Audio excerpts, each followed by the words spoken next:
Matthew Morris, Wood Studio. Today is Tuesday, July 21st, and it's time for another weekly shop update.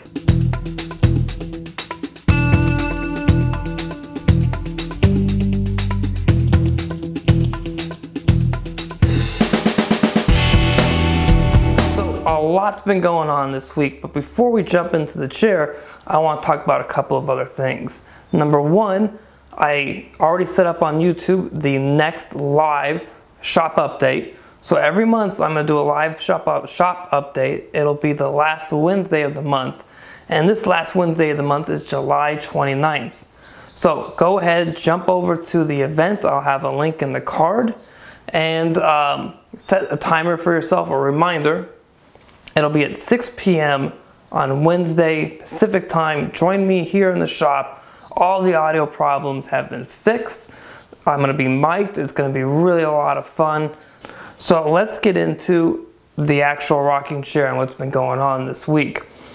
So I made a set of arms, and I found a nice piece of wood that I had saved just for the arms, and I cut two blanks from that at the bandsaw, milled those guys up, and then over at the router table I was able to template route the top view and then the side view of the arms, and that gives you pretty much the basic shape of the arm. Now after doing that, it's time to actually get the arms into the rear legs, and that requires just a little bit of work.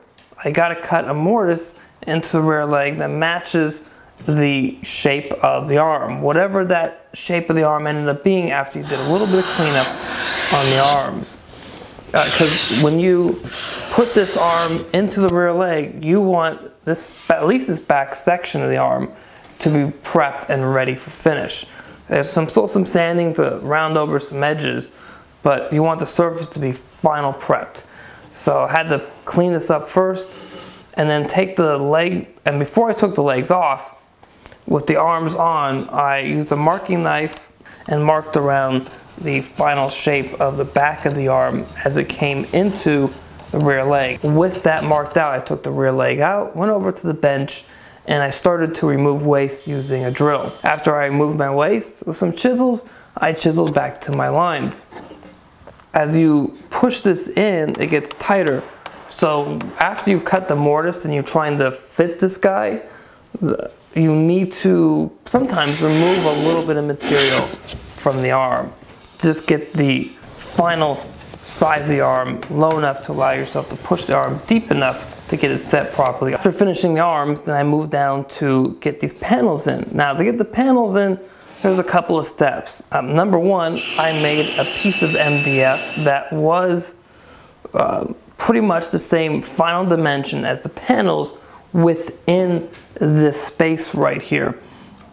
So not including them going into the mortise or the groove, whatever you want to call it, for the rail, and into the groove that's in the arm, but just to fit in between and push back. So I did that to find the exact location I wanted for the panel. So once I found that location using the MDF panel that I made, I was then able to take the rail over to the router table and use a 1/4" bit to take a groove out of the rail where this panel would fit.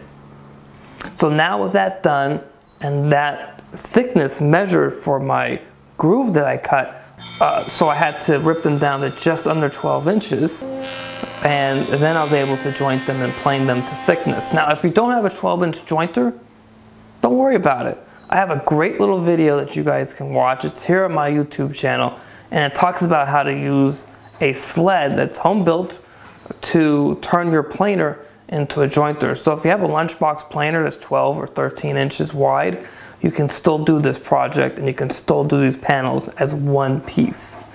And then I wanted to cut them to width. So I had to square up one edge.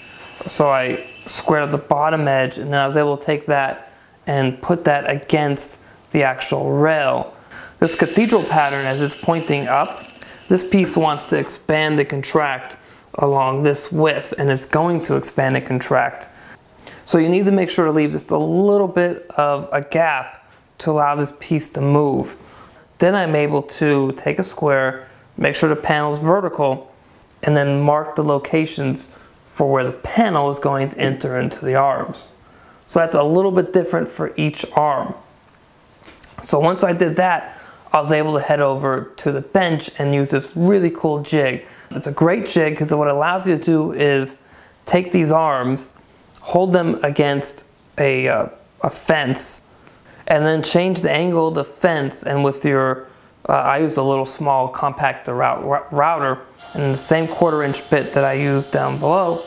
What I forgot to say was before, on the bottom of the panel, I used my number 2 smoothing plane to bring the panel actually to its final thickness. I was able to, for the first time, see what the chair would look like with the panels in and the arms in, and that was a really neat moment. That was pretty cool. So what is missing right now is the crest rail, which brings me to the next chapter I started shooting, which is all the great details that make this piece really a green and green piece. Well, one of the hallmarks of green and green furniture, which is all the ebony pegs and the carvings. So I've got the crest rail right here, and I cut out my ebony pegs on the crest rail. And these are the mortises for the ebony pegs that will go in. I'm not sure, are they pegs or plugs? You know, whatever they are, they're gonna go in here, and there's a whole bunch more. I think there's just under 40 in total in this chair, which is a pretty good amount. So I've been very productive this week editing as well. So I have chapters 2 through 10 on the website now, available to the yearly subscribers to watch.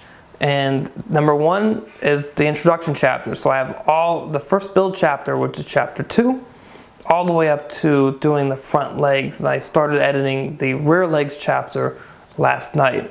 So my goal is to keep pushing as hard as I can, both on the editing and to get this project finished. That's pretty much it for this week. I hope you guys can join me next week for the live shop update here in the shop on the 29th at 6 p.m.